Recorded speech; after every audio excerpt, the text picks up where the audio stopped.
Em nome do Pai que me criou, em nome do Filho que me resgatou, em nome do Espírito Santo que me santificou. Divina vontade, reina na minha vontade. Minha mãe, eu te amo e tu me ama. Dai-me um gole da vontade divina para minha alma, me abençoa, Mãe, para que todas as minhas ações sejam feitas diante de vossos olhos maternais. Amém.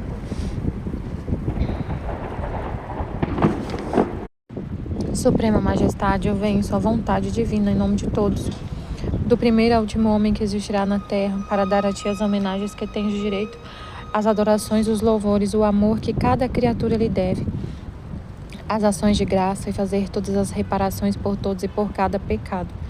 Venho, Senhor, na tua divina vontade, dou-te a minha vontade humana, por meio do Imaculado Coração de Maria, que possui todos os dons e os frutos da divina vontade. Dai-me, Senhor, a tua divina vontade. Vem, divina vontade, nesta ação que estou a fazer e em todas as ações que eu farei durante este dia. Amém, Fiat. Vinde, Espírito Santo, vinde por meio da poderosa intercessão do Imaculado Coração de Maria, vossa amadíssima esposa e nossa mãe. Amém. Vinde, Espírito Santo, vinde por meio da poderosa intercessão do Imaculado Coração de Maria, vossa amadíssima esposa e nossa mãe. Amém. Vinde, Espírito Santo, vinde por meio da poderosa intercessão do Imaculado Coração de Maria, vossa amadíssima esposa e nossa mãe. Amém. Então eu vou fazer uma partilha do estudo 58 da Escola da Divina Vontade, a parte 1, né? Nesse estudo foi falado muito sobre a questão da divulgação dos escritos, né? Do Livro do Céu, que a gente... que Deus quer de nós, né? A gente pode ler o Livro do Céu, a gente não tem nenhum problema ler o Livro do Céu, falar da Divina Vontade, ler o Livro do Céu, só que a gente não pode coagir as pessoas, tipo assim, querer que as pessoas leiam, que as pessoas falar assim, agora levar algumas coisas que Deus fala ao pé da letra e falar, por exemplo, assim, agora Deus só quer a santidade divina e falar de uma forma que dê a entender que não tem outra forma de alcançar o céu.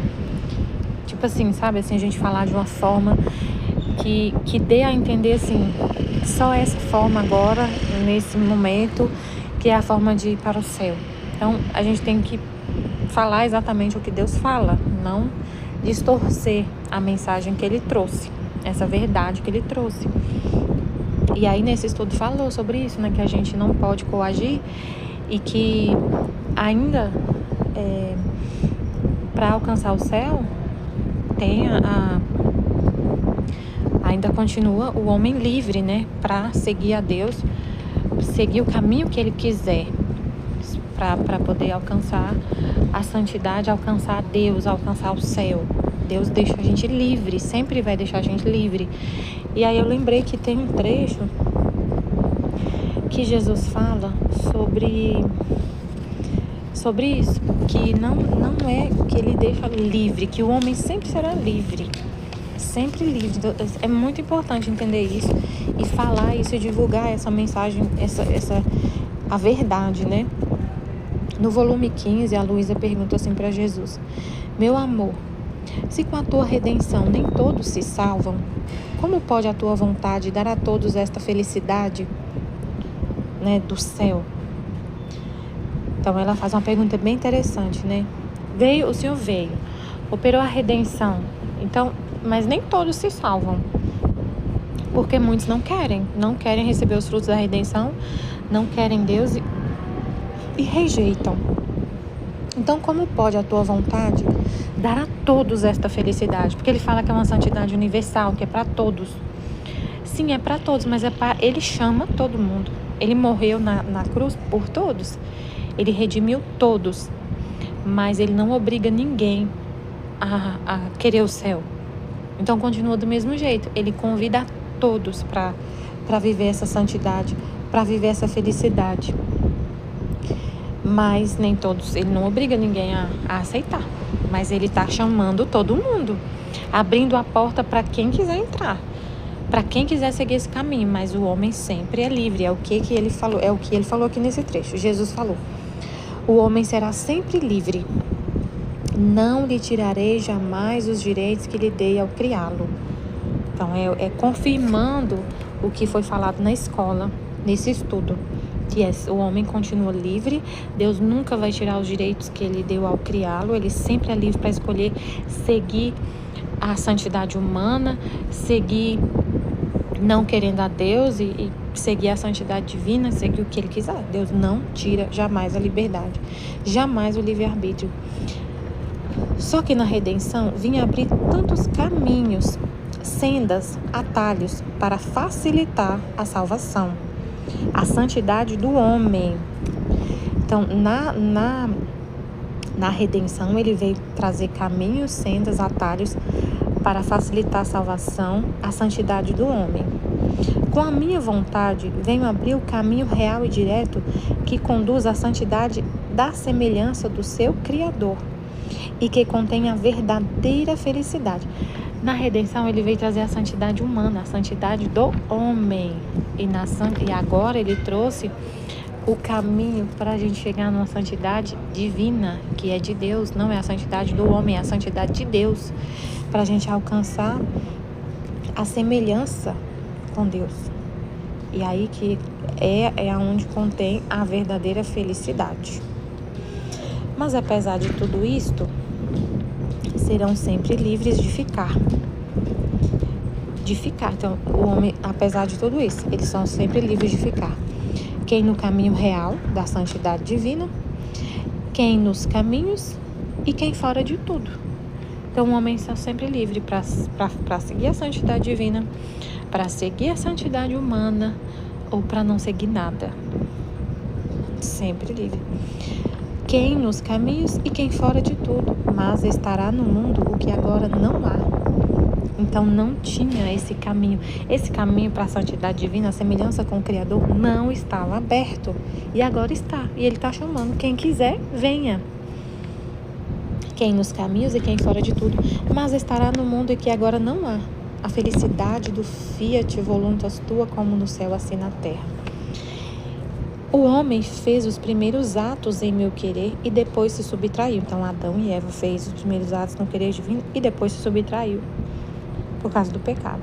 Por isso, arruinou tudo. E como era a cabeça de todos, juntos se arruinaram os membros.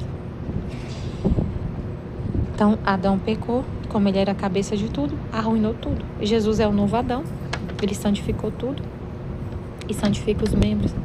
Os que quiserem, né? Os que quiserem. Minha humanidade formou o plano de todos os atos humanos na vontade divina. Minha mãe me seguiu fielmente. Assim que tudo está preparado, agora não se necessita outra coisa que outra criatura que, querendo viver perenemente neste querer, venha a tomar a posse do plano feito por mim e abra este caminho real a todos, o qual conduz à felicidade terrena e celeste. E aí, isso já aconteceu. No plano de Deus necessitava de mais uma criatura que quisesse viver perenemente na divina vontade, para abrir o caminho para todas as outras criaturas também viverem as que quisessem, como ele falou. Quem vai ficar no caminho da santidade humana, quem vai ficar no caminho da santidade divina e quem vai ficar fora de tudo. É livre. Então, se Deus está falando isso, então a gente não pode impor nada para ninguém, né? Mas também a gente não pode deixar de falar essa novidade, porque fala aqui, que foi falado na escola. A gente não pode coagir, não pode obrigar, mas também não pode deixar de falar. Porque que ele falou aqui, ó, mas estará no mundo que agora não há. E as pessoas precisam saber, as almas precisam saber. Elas têm direito de saber que existe esse caminho. E isso está revelado no livro do céu, então a gente tem que falar. Porque se o homem é livre para escolher, mas se ele não sabe que existe, como que ele vai escolher esse caminho? Se ele não sabe que essa porta está aberta, como entrar nela? Entenderam? Se Jesus tivesse operado a redenção e os apóstolos não tivessem falado, não tivessem levado essa mensagem de Jesus, a gente não tomaria esse caminho de salvação. A gente não receberia os frutos da redenção se a gente não soubesse que Jesus veio, que o Messias veio e nos resgatou. Se deixasse por conta dos judeus que não são messiânicos, né? Dos judeus que não acreditam que Jesus é o Filho de Deus, os judeus lá de Jerusalém, de Israel lá. Se tivesse deixado por conta deles, eles queriam apagar a memória de Jesus da terra. Então, se não tivesse os seguidores fiéis de Jesus, como que essa mensagem chegaria hoje até nós, em 2024? Então, imagina a importância de falar, a importância de divulgar, a importância de trazer essa mensagem. O Deus, ele quis usar dos homens, né? Quis usar a gente para poder espalhar essa notícia. Então, porque é um bem pra gente, né? Então tem que ser a gente. Então é muito importante essa mensagem chegar às criaturas. E aí ele fala no volume sobre isso, né? Da importância dos conhecimentos. Ele fala no volume 26, trecho 26.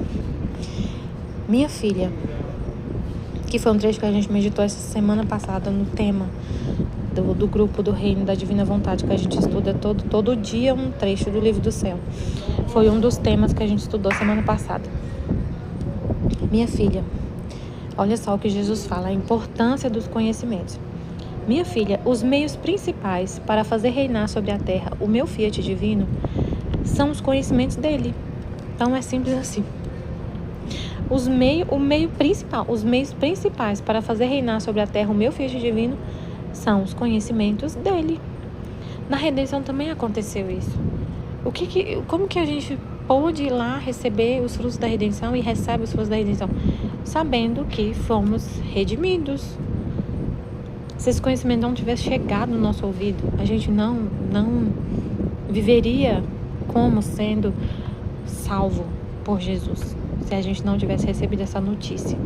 Se as pessoas daquela época tivessem guardado essa informação, tivessem apagado essas memórias. Tivessem, né? Então, não tem como. Então, a santificação é a mesma coisa.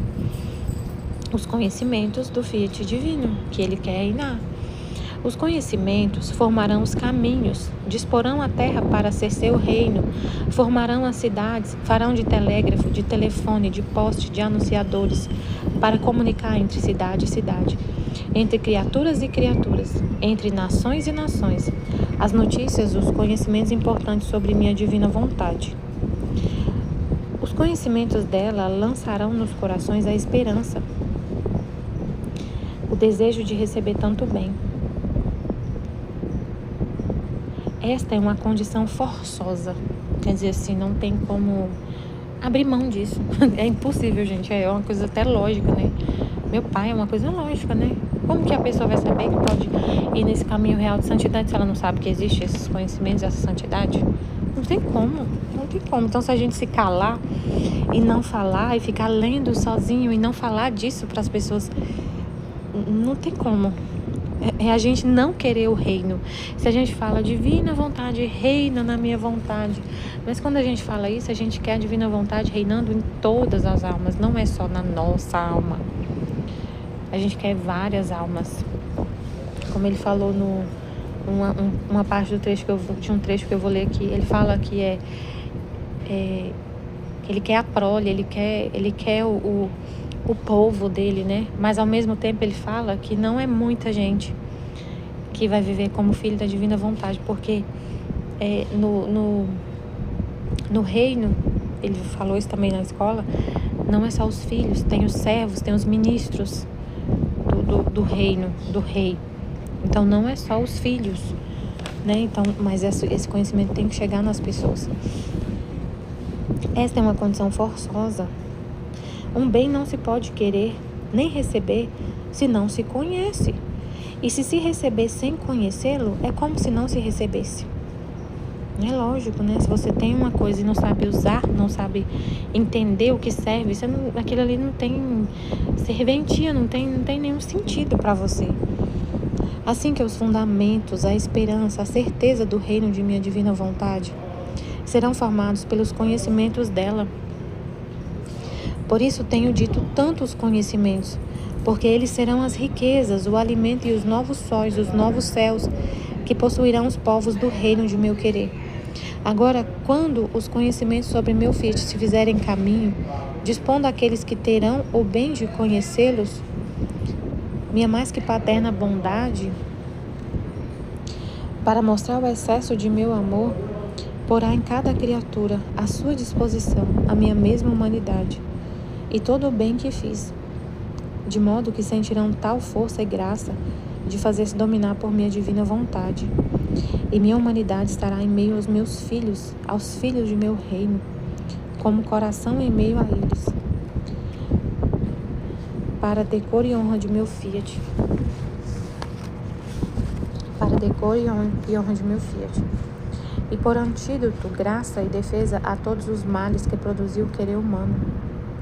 É tal e tanto o arrebatamento de meu amor que quer que ela reine, que farei grandes excessos de amor para vencer as vontades mais rebeldes. Então é isso. É fazer a vontade divina ser conhecida, não deixar de falar. E fica disponível aqui na internet, quem quiser venha, né? Venha conhecer. Quem está buscando a santidade, quem está buscando se aprofundar no conhecimento de Deus, acaba que Deus leva essa pessoa a chegar nos escritos da Luísa, a chegar nos escritos no livro do céu. Eu falo isso porque foi isso que aconteceu comigo. Foi um testemunho do que aconteceu comigo. Eu estava buscando a Deus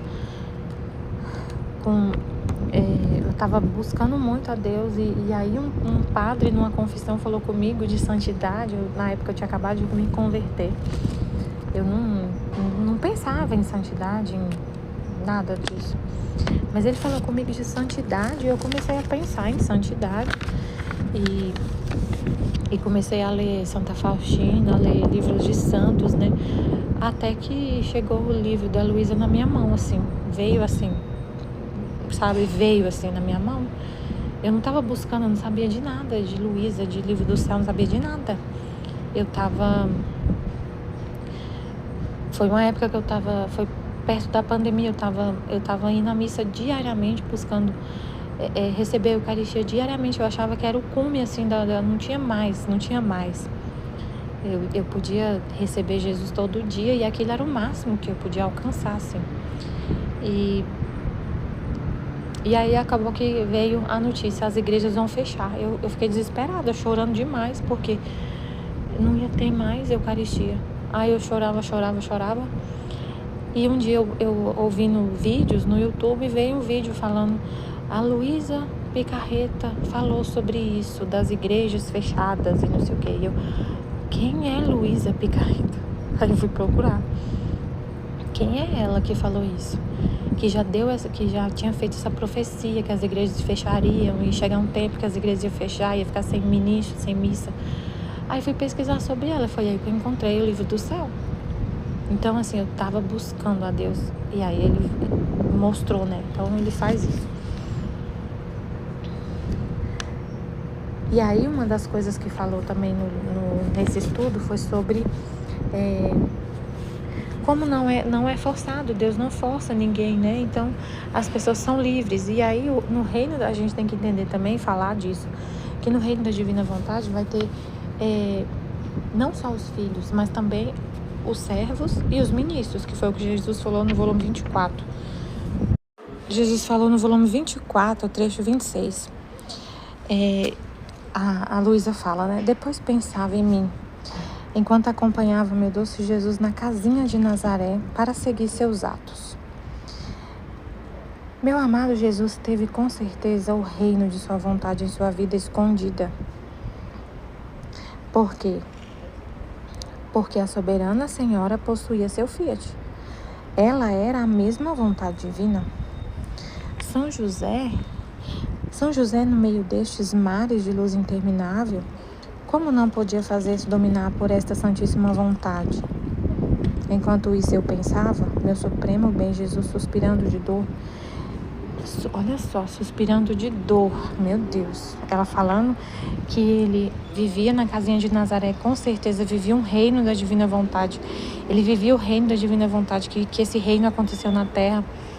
enquanto ele vivia na casinha de Nazaré, porque a Nossa Senhora vivia na vontade divina, ele vivia, e São José, com certeza, também vivia sob a influência, né? E sempre ia se submeter à vontade de Deus, ia fazer-se dominar por essa santíssima vontade.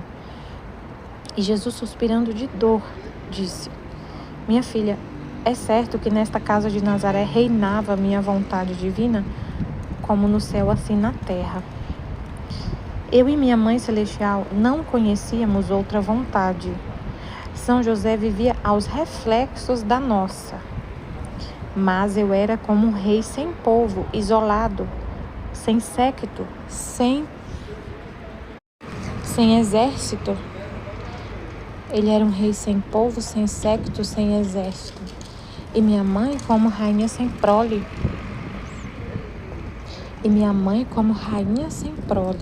Sem filhos, porque não estava rodeada por outros filhos dignos dela.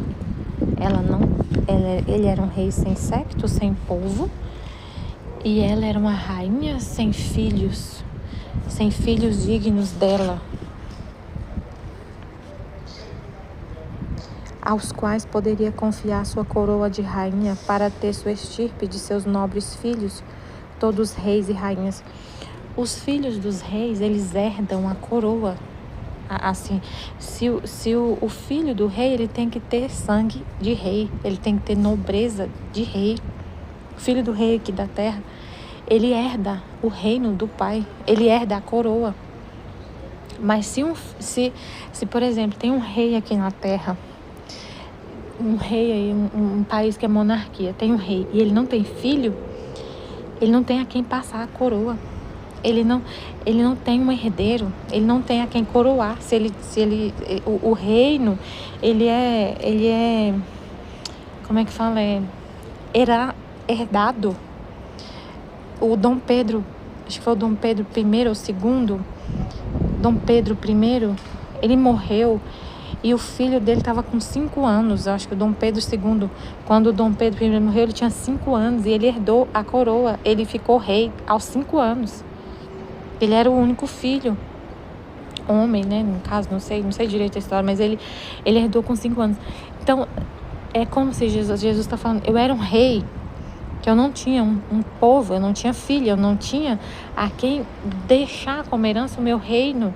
A minha mãe não tinha como, ela é rainha, por exemplo, a rainha Elizabeth, ela herdou a coroa da mãe dela, da mãe. Então, Nossa Senhora é uma rainha que não tem filho para dar a coroa, porque não são filhos legítimos, não são filhos com sangue real, da mesma estirpe. Para herdar a coroa tem que ser da mesma estirpe. Então, não tinha como passar a coroa, porque ele não tinha filhos legítimos. E eu tinha dor de ser um rei sem povo.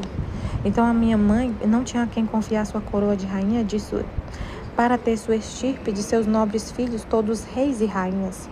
Filho de rei é rei, filho de rainha é rainha. Ela não tinha filhos. E eu tinha dor de ser rei sem povo. E se povo se pode chamar aos que me circundavam, então ele tinha um povo que circundava ele.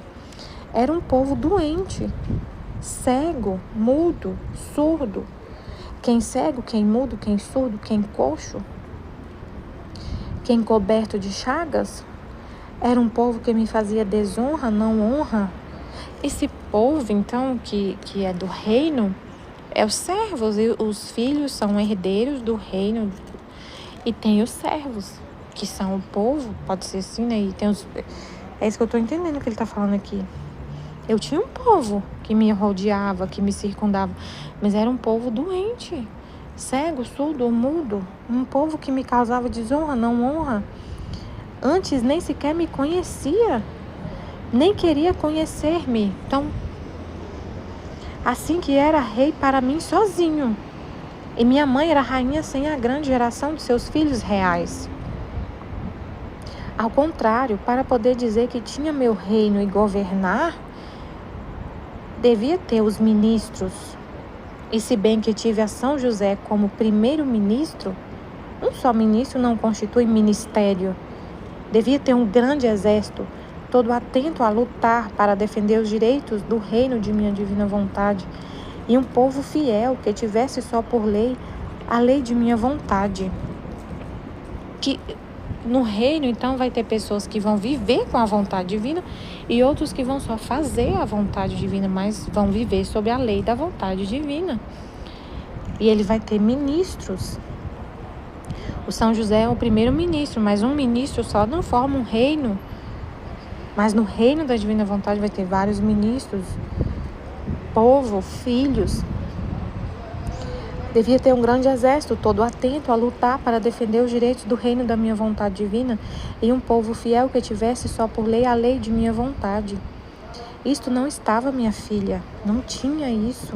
Ele tinha a mãe dele e o São José como ministro e um povo doente, cego, surdo, mudo, que desonrava. Então não tinha um reino, não tinha.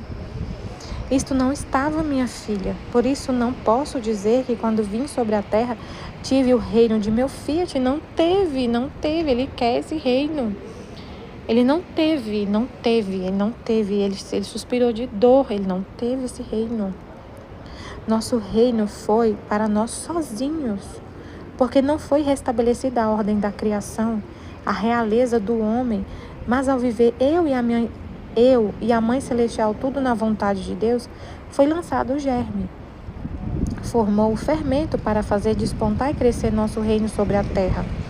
Assim foram feitos todos os preparativos, conseguidas todas as graças, sofridas todas as penas, para que o reino de meu querer viesse a reinar sobre a terra. Então Nazaré pode ser chamado o ponto de chamada do reino de nossa vontade. É como se fosse os fundamentos do reino. A casa de Nazaré é os fundamentos do reino. Mas não foi o reino que Deus planejou que Ele quer. Assim na terra como no céu. Não foi. Ainda vai acontecer, já está acontecendo. Ele já tem filhos, né? Mas Ele quer mais, Ele quer mais. Ele quer mais pessoas. Por isso que a gente fala, por isso que a gente divulga. Porque quem quiser, venha viver na divina vontade. Aí o trecho que foi meditado nessa escola, né, foi o volume 2, 69, 2 de setembro de 1899. O confessor deixa-a livre. Agora, com esta obediência um pouco mais mitigada, meu pobre coração parecia que, de estar morto, começasse a reviver um pouco. Mas, contudo, isto não deixava de estar dilacerado de mil maneiras, porque a obediência, quando via que o coração se detinha um pouco mais em busca de seu Criador, como se quisesse repousar nele porque estava sem força, vinha-me em cima e com suas armas me feria toda. E além disso, esse ter que repetir aquele refrão quando o bendito Jesus fazia ver: não venhas, não posso conversar porque a obediência não quer, era para mim o mais atroz e cruel martírio. Então meu doce Jesus, encontrando-me eu em meu estado habitual, veio e eu lhe manifestei a ordem recebida. E ele se foi. Nossa, que dor, meu Deus. Meu Deus, que dor ela ter que mandar Jesus embora por causa da obediência. A obediência era que ela estava vivendo um momento assim, que o confessor deu para ela uma obediência. Quando Jesus fala para ele, não para ele ir embora, que não é para você ficar, não é para você conversar com ele. Nossa, ela tinha que falar: não venhas, não posso conversar, porque a obediência não quer. Era para mim o mais atroz e cruel martírio da vontade, né? Então, assim, isso não era uma vontade do confessor, era uma vontade de Deus expressa através do confessor. E isso para ela era o maior martírio. Para ela não era mais assim, não era mais um martírio assim cruel ter que sofrer as penas de Jesus. Isso para ela era um gozo, sofrer as penas de Jesus, da crucificação. Ele comunicar a ela as penas dele era um gozo, não era um martírio. Martírio para ela era ficar sem ele. E aí Jesus estava formando ela, formando a alma dela para ela morrer para ela mesma, até para as coisas mais santas, que era desejar o próprio Deus, que era conversar com Deus, com Jesus. Então foi assim, ela sofreu o martírio dos martírios. Foi um martírio cruel da vontade dela. Meu Deus, que dor. Era para mim o mais atroz e cruel martírio. Então meu doce Jesus, encontrando-me, eu em meu estado habitual, veio e eu lhe manifestei a ordem recebida e ele se foi. Uma vez, enquanto eu lhe dizia, não venhas, que a obediência não quer, disse-me. Nossa, gente, que dor. Mas aí ele vai falar para ela uma forma de lidar com isso, né? Porque ele sofreu isso também. Jesus sofreu o abandono também. Ele sofreu isso. Ele fala que na paixão era como se ele tivesse sem o pai, mas não estava, mas é como se tivesse. Ele sofreu o abandono do pai. Não tinha como ele ficar sem o pai, porque ele é Deus inseparável, mas ele sofreu isso, como se ficasse abandonado. Então ele sofreu isso. E isso que ele sofreu e que a Luísa sofreu também, é a dor de Deus em relação aos seres humanos, à família humana. Ele está abandonado. Ele está sem os filhos dele. Ele está sem o amor dos seres humanos. Ele está sem a companhia da criatura. Então essa dor que ela sente é uma reparação. Porque a dor dele é a dor que ele sente em relação às criaturas. Ele fala isso no livro do céu. Ele sentiu esse abandono em reparação. E ela sente, é a dor de Deus em relação aos homens. As criaturas não... ele está sem o amor das criaturas. Então ela sofre isso em reparação dessa dor de Deus. É a dor dele. Ele está comunicando para ela a dor dele, o que ele sente. Aí ele falou, minha filha, tenha sempre diante de sua mente a luz de minha paixão, porque ao ver minhas acerbíssimas penas, as suas lhe parecerão pequenas. E ao considerar a causa pela qual sofri tantas dores imensas, que foi o pecado, os menores defeitos lhe parecerão graves.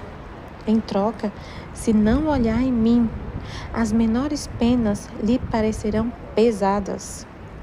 E os defeitos graves os tomará como coisa de nada. E desapareceu. Então, Senhor, vamos explicar isso aqui. Eu entendi, mas eu não sei se eu consigo falar o que ele disse. Ele falou assim, você sempre tem que ter diante dos seus olhos as minhas penas, as minhas dores. E o motivo pelo qual eu sofri todas as penas. Então ele sofreu dores acerbíssimas. E uma das dores que ele sofreu foi o abandono. O abandono do pai, o abandono dos amigos, né? Todos fugiram. O Pedro, o chefe da igreja, fugiu. Negou Jesus. Então quanta dor que Jesus sofreu. Muita, muita dor. Dores acerbíssimas.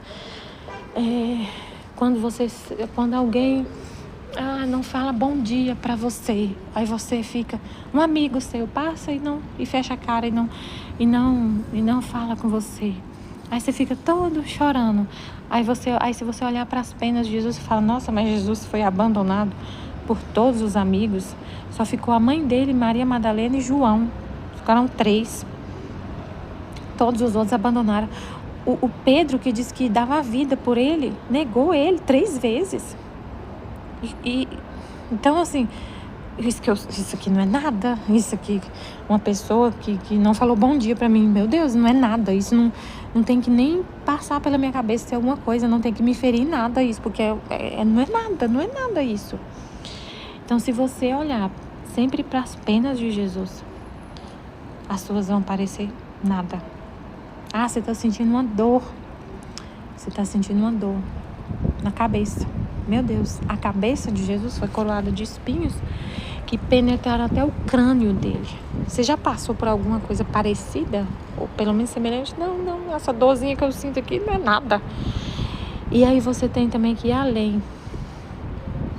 Entender por que Jesus sofreu tanto. qual foi o motivo que ele falou aqui, né? Tenha sempre diante da sua mente a luz da minha paixão, porque ao ver minhas acerbíssimas penas, as suas lhe parecerão pequenas, parecerão nada. Nada.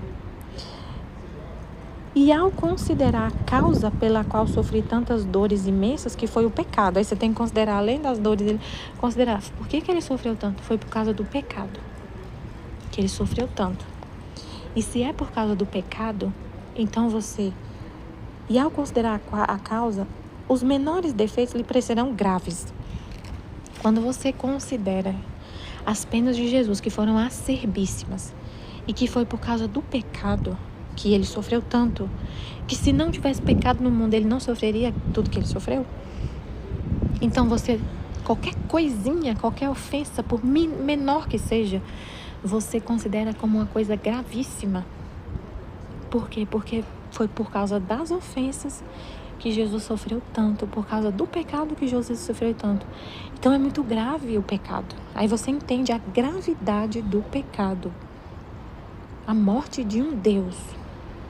Quando você pensa assim, que o pecado é tão grave, que Jesus sofreu por causa disso, e o que ele sofreu foi muito sofrimento.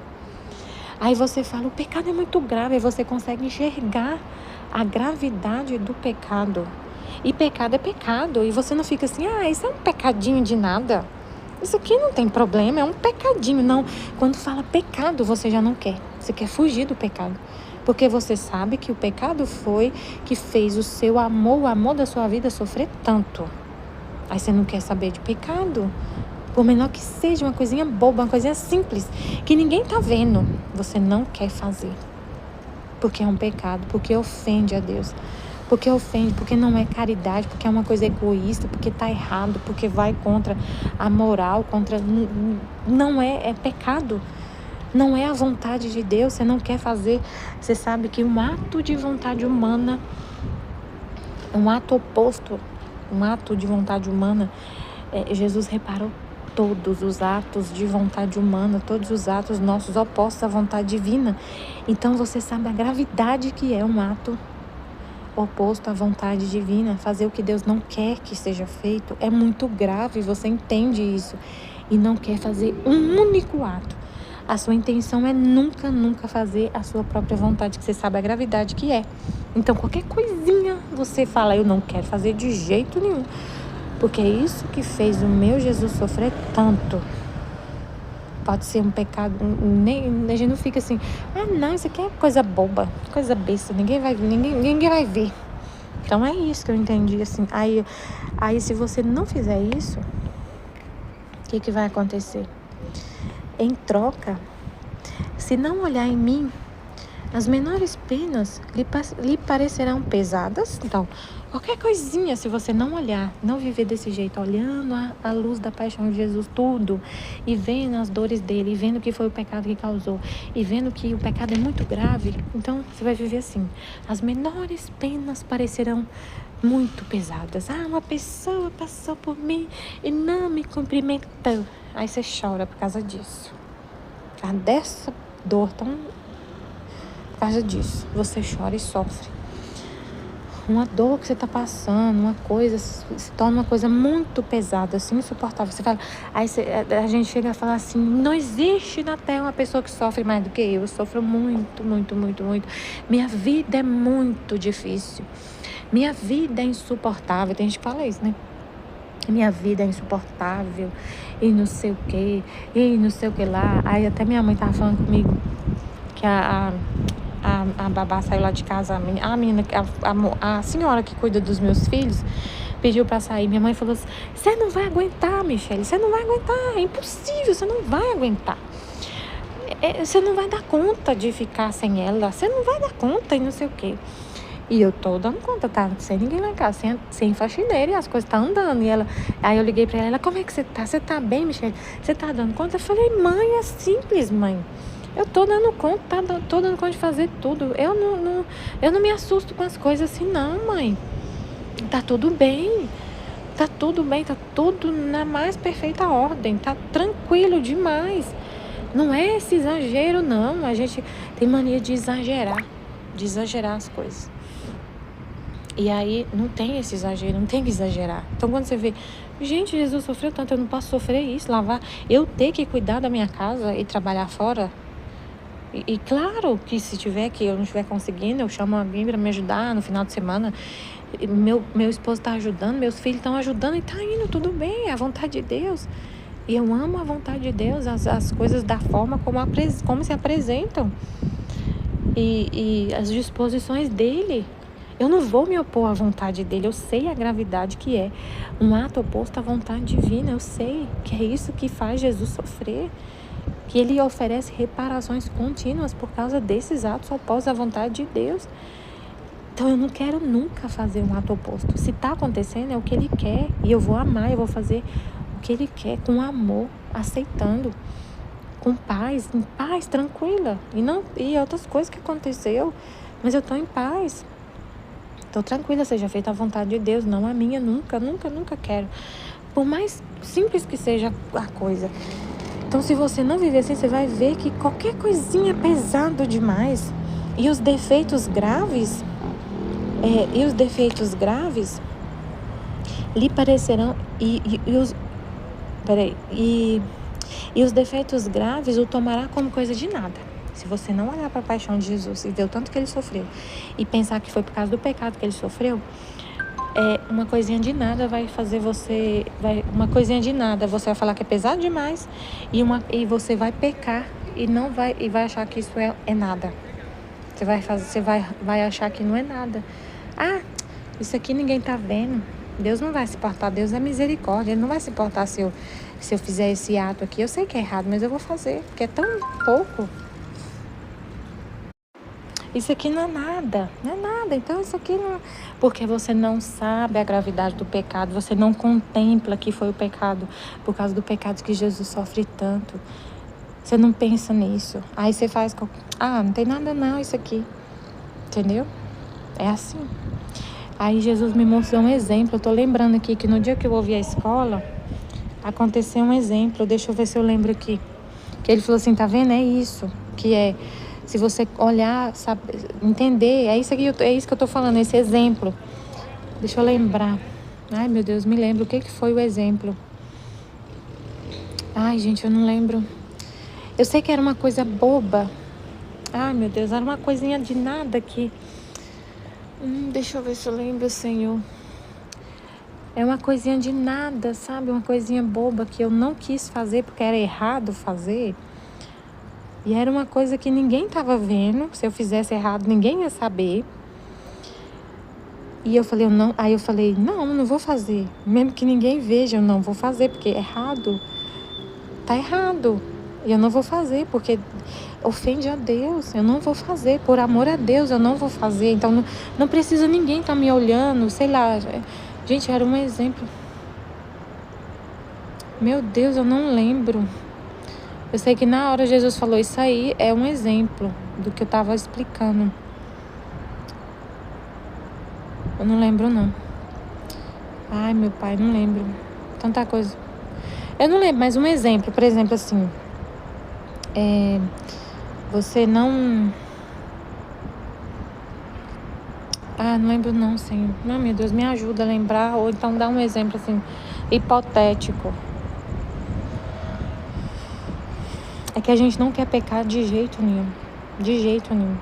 Por mais simples que seja, uma coisa assim simples, a gente fica preocupado, assim, a gente fica naquele cuidado, sabe? De não ofender a Deus em nada. Pode ser uma coisa simples, boba, sabe? Uma coisa assim...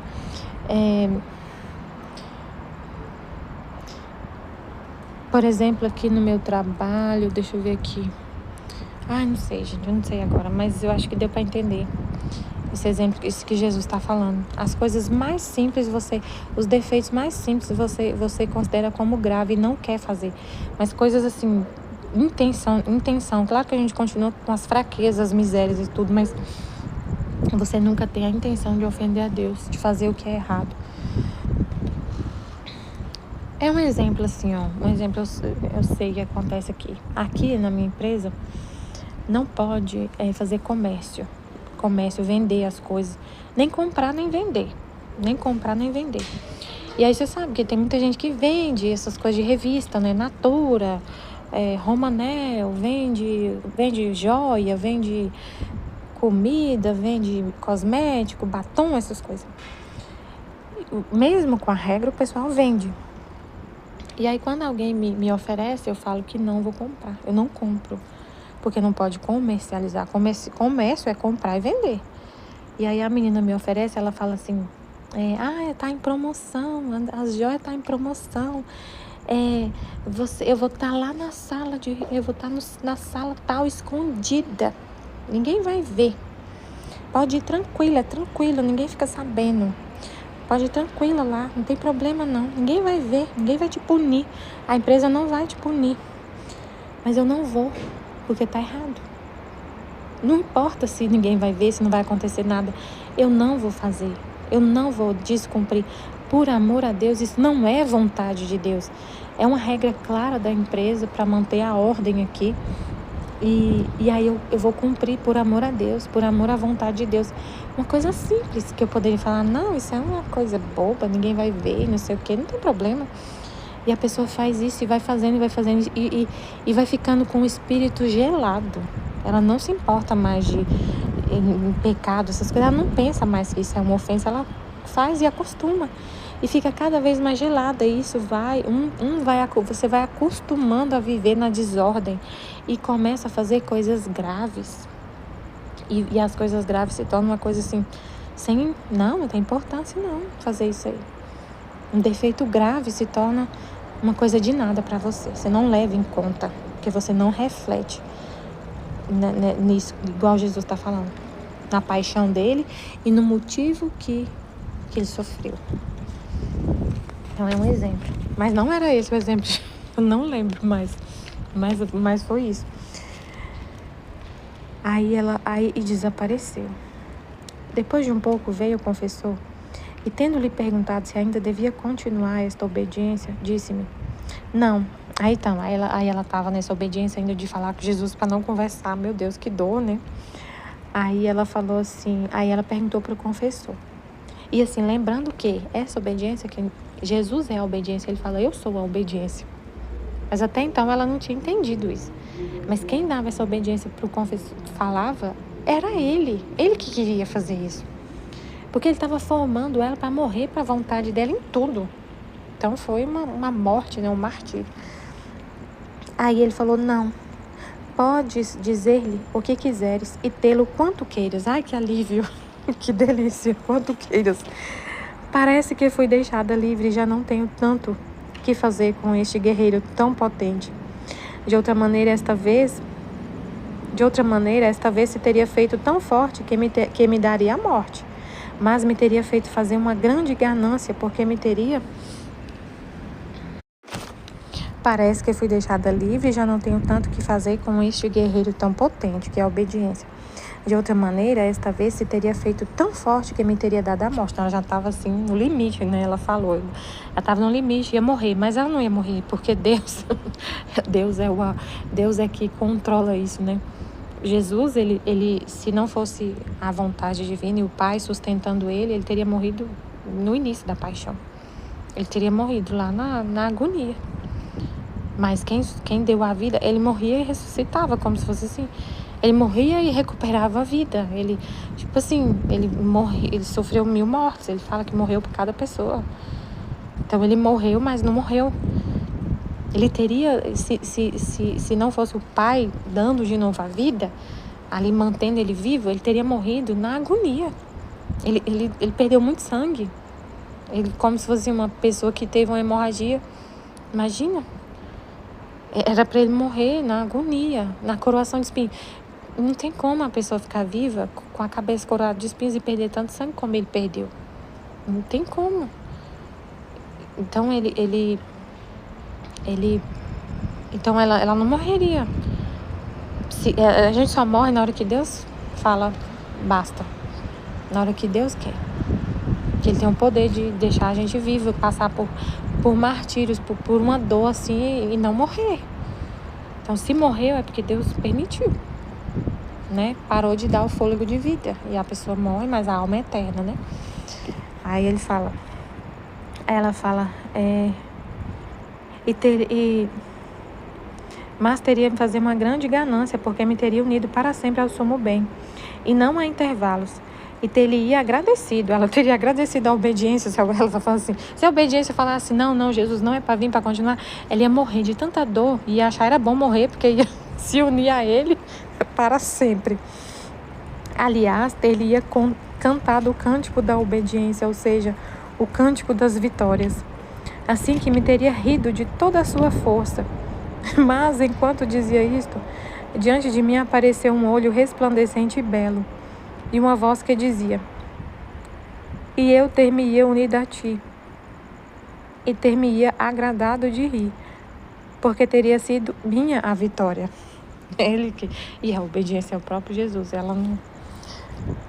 Então, é ele que está falando para ela, né? Jesus que está falando para ela, e eu ter-me-ia unido a ti, e ter-me-ia agradado de rir, porque teria sido a minha vitória. E eu, querida obediência, depois de nos termos rido juntas, ter-te-ia deixado aos portões do paraíso para te dizer adeus e não nos vermos mais.